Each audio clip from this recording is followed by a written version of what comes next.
And there is a sense in which you have to kind of be okay with the person.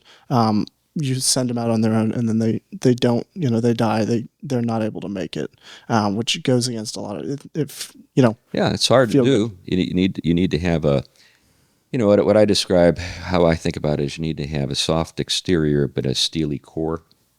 In other words, there's a set of convictions, a set of principles that you are loyal to, that are at the core of who you are. At the same time, you're gracious and you're hopeful, and you want to interact with people. You want to give people a chance, and you try to do that.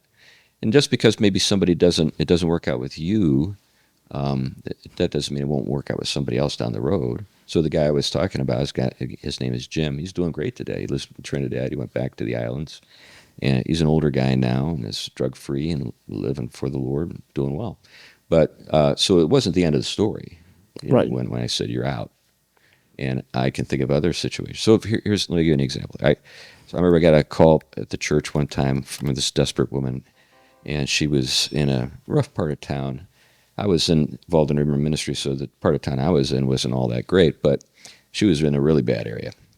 I had no idea who she was, but she knew enough people and sort of connected to my church that I had a sense that she was somebody that I could at least hope that we could help. So anyway, I went down to pick her up. She was in a drug house in Dorchester, and no, it was in Roxbury. And this is back when I was in Boston. And she was an enormous gal. Her name was Monique. Anyway, I was in my little truck, and she came out, and she sat in it, and she said, let's go, let's get out of here. And I imagined she really was in trouble.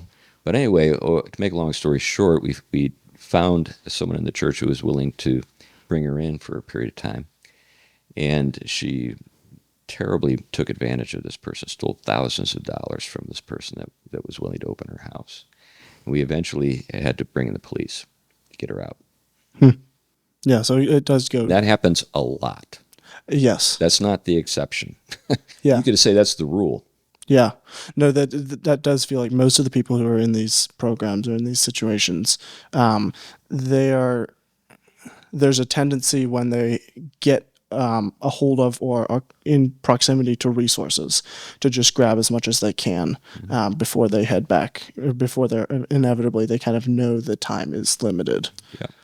Yep, that's what happened in that situation. And of course, she tried to use all of the kind of the guilt trip stuff on us, Yeah. but it didn't work.